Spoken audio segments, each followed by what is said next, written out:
The activities of the construction mafias benefit only a select few, a lot like black economic empowerment, BEE. Or at least that's the view of analyst Khaya Sithole. Why is he saying that? He joins us this morning. Hello to you, Khaya. Good to have you on eNCA on the South African Morning. Help me understand, how did you make the link between that? Good morning and good morning to the viewers. So that was actually an opinion piece I wrote in August last year.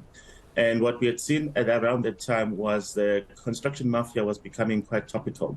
And what we tried to do was to sort of then unpack what had actually emboldened some of these individuals to actually engage in what is becoming an increasingly pervasive activity. And it then turned out that in 2015, at the State of the Nation address, there was actually just a paragraph from the address that was delivered by President Jacob Zuma that had spoken about government's intention to set aside 30% of appropriate categories of state procurement for purchasing from SMMEs, cooperatives, and designated groups. But unfortunately, that never translated into actual government policy. And what you then saw developing in particular communities was that individuals who had heard about this idea of step aside then started wondering how exactly it would be implemented. And how the construction industry became the epicenter of it was that it has this particular problem where when it does the work, it becomes visible and it becomes quite clear what is happening there. So, of course, community members who then see a particular project going on then have to ask questions about, well, where is our slice here? In other words, why aren't we getting employed here? Why aren't we participating in that? And in the absence of a linear policy on how communities get onboarded, what we then saw was that the criminal elements masquerading as community representatives then started saying, well, actually, 30% of this contract must come to us because we represent the community. The problem, of course, is that once that 30% has indeed filtered towards those particular groups, it does not then translate onto the broader community in much the same way as BE essentially ended up creating quite a few billionaires and never really translated onto the tangible economic dividend that had been promised to many South Africans when the BE regime was first put together.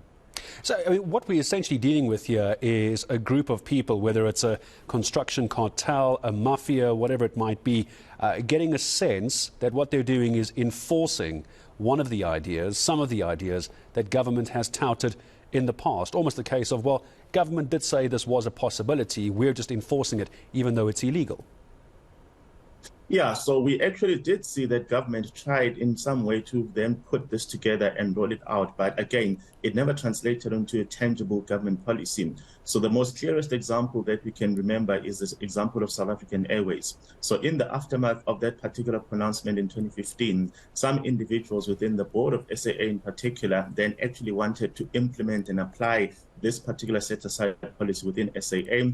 And remember, in the state Capital Commission, those were quite well ventilated. And it became clear that even at that point in time, National Treasury did come back and say, wait, hold on, this is not government policy yet. So therefore, until it is written into law, we have to work with the system as it was back then. And that never became something that either National Treasury or the government pursued with any sense of vigor. So it created this particular limbo where people had heard that at some point in time, government had spoken about set-asides, but these set-asides never translated into law. And what you then saw is that the criminal elements simply said, well, we're not going to wait until the government figures out what it's trying to do. They started undertaking this particular infiltration, particularly in the province of KZN.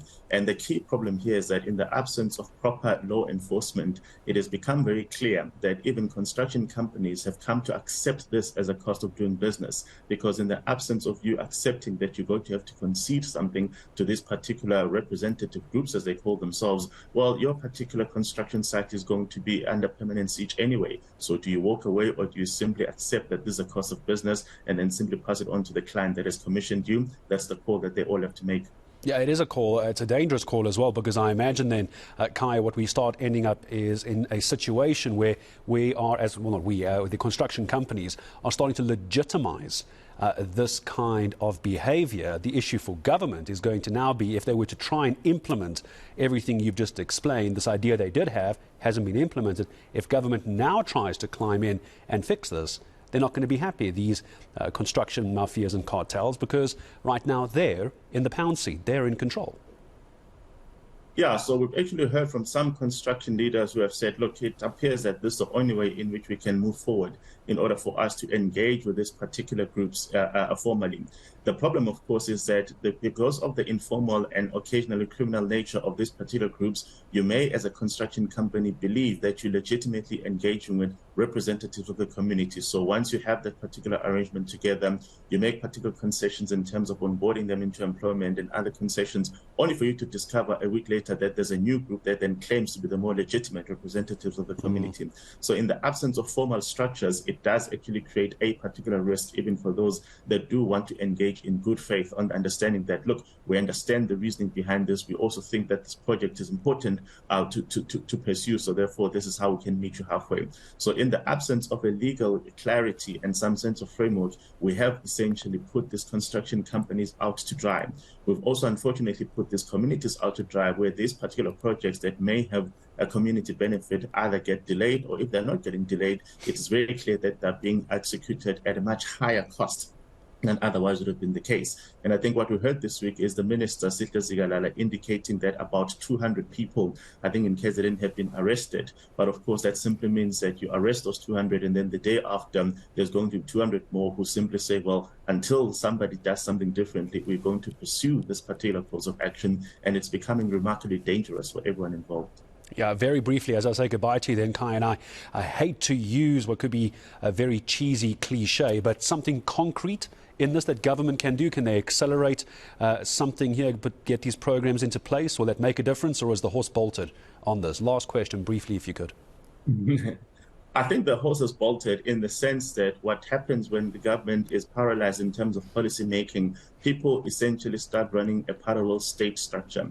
And when we talk about the parallel state structure, it is the same issue that we've seen in the debate around meter taxis and e-hailing, where because government has refused to put together a cogent policy to manage the transport value chain, we essentially react when there are conflicts at the grassroots level, when there's clearly fights between those that are contesting the space. And that simply means that government has essentially retreated from its role of policy making and law making. And what that has done is that it has emboldened those that have pursued alternative means, whether it is them burning down e-hailing companies or them actually infiltrating construction sites. So once you've emboldened those people, it becomes very difficult to reverse a course of action in the absence of a comprehensive overhaul of the law enforcement system that underpins those particular sectors and clusters of the economy.